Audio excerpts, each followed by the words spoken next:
Hello everyone. I've not done anything like this before, but I'm here to talk about something very controversial. And since it was the Last of Us Day yesterday, for some reason they have a Last of Us Day. Why the hell is there a Last of Us Day? I mean, I love the games. I think they're great, kind of. But you don't need a day for it. Outbreak Day. It didn't happen in real life. But anyway, I'm here to obviously talk about Last of Us 2. But just to start with, Last of Us 1 is a great game. I've probably played it, I don't know, maybe 6, 7 times. I've got like 100 and some hours in, because you can look at that now. That's pretty cool on PS5. That's where I got a PS5, suck it. But, so yeah, The Last of Us 1 is, well, it's a great game, it's the 2013 game, so it's as great as a 2013 game can be, technically speaking, but it is very story-driven game. The relationship they get, I felt like I was Joel getting to know this character Ellie that you didn't know who it was. But what we're going to be talking about, obviously, is the second game. Now, this game, let's just disclaimer straight away. I think I've played it 4 times. Played it on grounding. I've completed permadeath, but I did like every story. If you complete that, the whole game, you need a life, my friend. Spoiler alert. But yeah, it is a great game. Flawed, but a great game.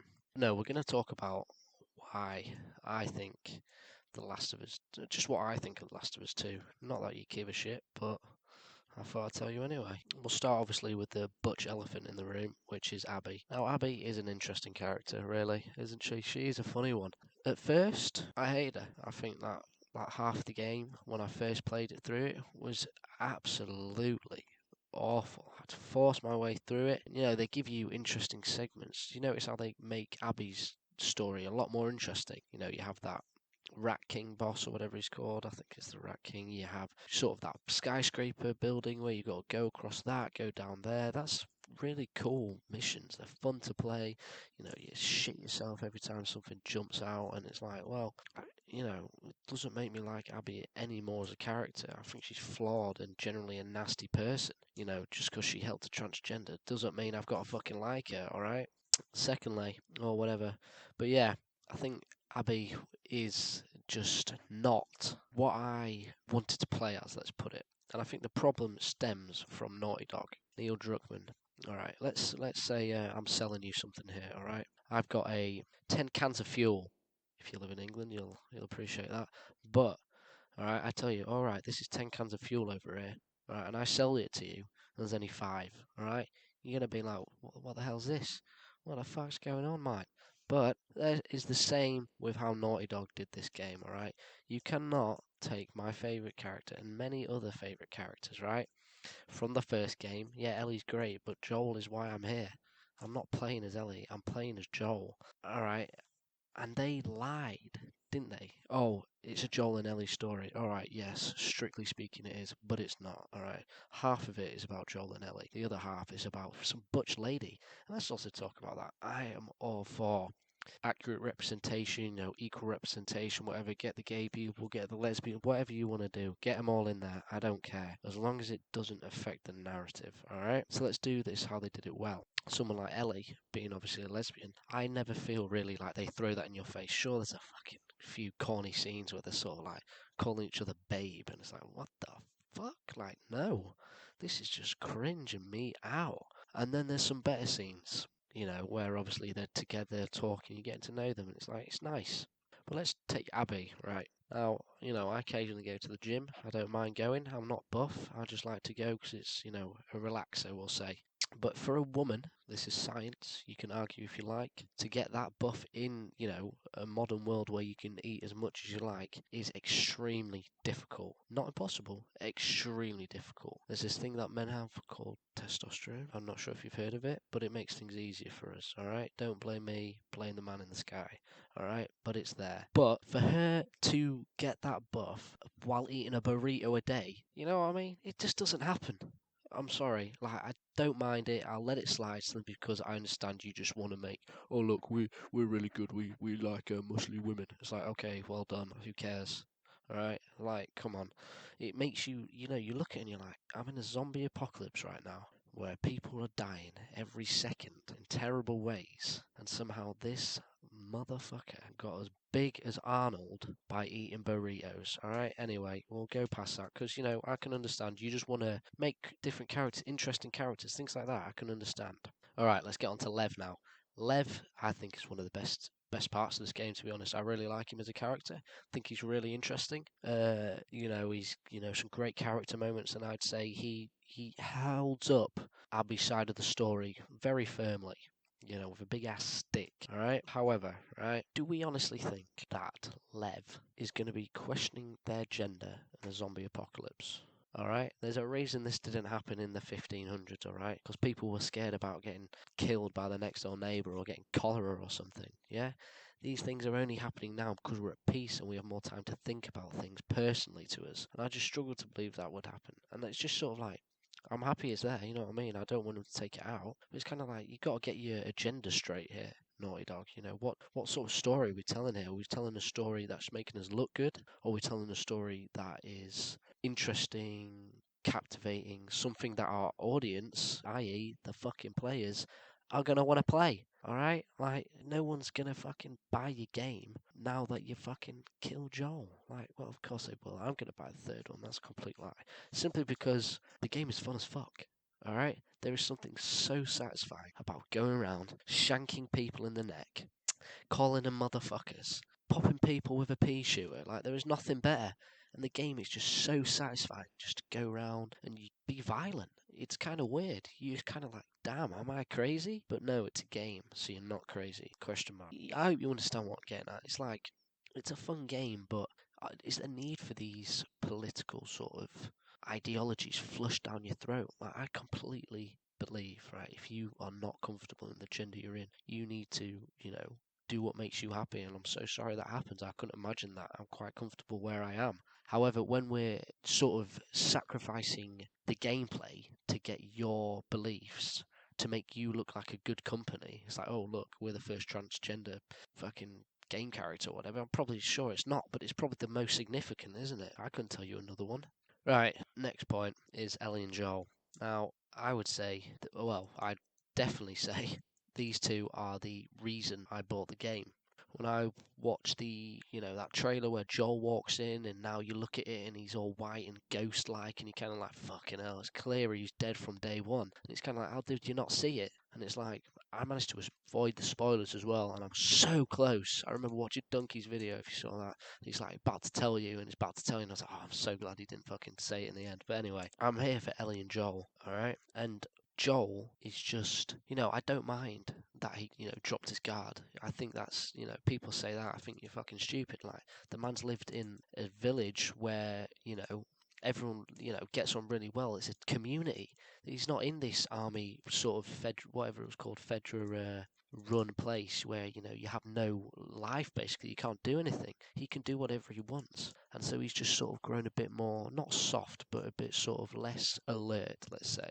So that's not the problem with me.